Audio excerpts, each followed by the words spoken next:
दोस्तों, एक बार की बात है। एक नौजवान आदमी सफलता की खोज में बाहर निकला हुआ था। वह सफलता के गूढ़ रहस्य को जानना चाहता था, लेकिन वह सफलता के रहस्य को समझ नहीं पा रहा था। उसने तमाम विद्वानों से पूछा कि सफलता का रहस्य क्या है। किसी ने कठिन परिश्रम करना बताया, किसी ने फोकस करना बताया, किसी ने कुछ बताया, किसी ने कुछ बताया। एक समय क्या उसके मित्र ने बताया कि हमारे गांव के पास में सुकरात आए हुए हैं, चलो उनसे चलकर पूछते हैं। वह नौजवान व्यक्ति सुकरात के पास गया और उनसे सफलता के गहन रहस्य के बारे में पूछा। सुकरात मुस्कुराए और बोला, सुबह नदी के किनारे मिलना। नौजवान व्यक्ति खुश हुआ। वह वहां से लौटकर आया, सुकरात को धन्यवाद दिया। सुबह तड़के होते ही, सुबह 5 बजे के आसपास वह नदी के किनारे देख गया। उसने देखा सुकरात वहां पर स्नान कर रहे थे। वह सुकरात के पास गया और उनको उनको नमस्कार करते हुए बोला, प्रभु मैं आ गया हूं, मुझे सफलता के रहस्य के बारे में बताएं। सुकरात ने नदी के अंदर जाने लगे और नौजवान व्यक्ति से बोला, तुम मेरे साथ में नदी के अंदर आओ।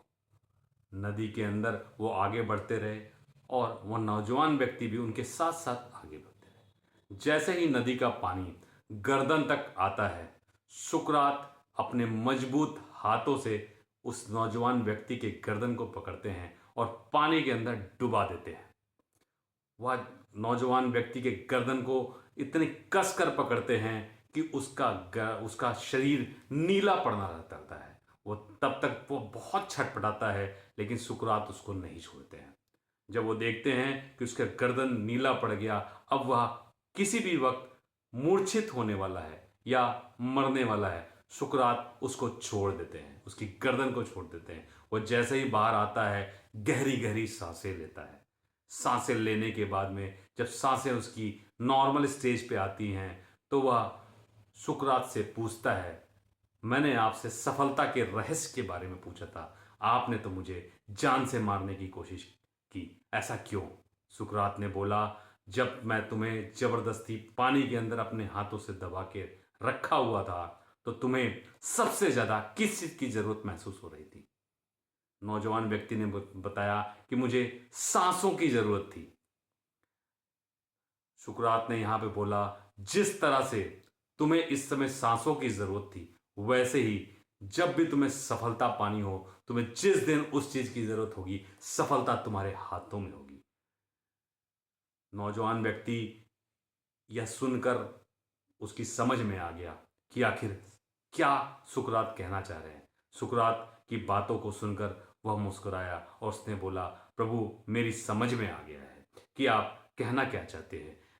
हमें एक लक्ष्य उस कीमत पर अचीव करने के लिए उस तरीके से तीव्र इच्छा के तौर पर हमारे अंदर जस बस जाना चाहिए। दोस्तों, यही हम सबकी जिंदगी में होता है। हम अपनी जिंदगी में तरह तरह की चीजें करना चाहते हैं।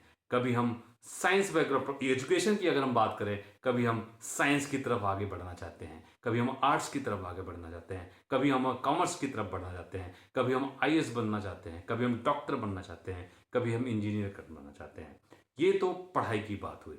जब हम दूसरी तरफ बढ़ते हैं तो कभी हम ट्रेडर बनना चाहते हैं, कभी हम मोटिवेटर बनना चाहते हैं, कभी हम यूट्यूब करना चाहते हैं, कभी हम पॉलिटिशियन बनना चाहते हैं, कभी हम कुछ बनना चाहते हैं, कभी कुछ बनना चाहते हैं। हम किसी एक चीज के पीछे नहीं भागते, हम तरह तरह की चीजों के पीछे भागते हैं, जिस वजह से हमें सफलता का स्वाद नहीं मिलता। दोस्तों, मैं आपसे यहां यही कहना चाहता हूं कि अगर आपको सफलता पानी है, तो आपको किसी एक चीज को पीछे पड़ना होगा और उसके पीछे अपने तन मन धन, अपनी मेहनत, अपनी श्रद्धा को तरीके से झोंक देना पड़ेगा। और इस कहानी का माध्यम से मैं ये भी बताना चाहता हूं कि आपको सफलता जरूर मिलेगी, ऐसा मेरा विश्वास है और ऐसी मेरी कामना है। धन्यवाद।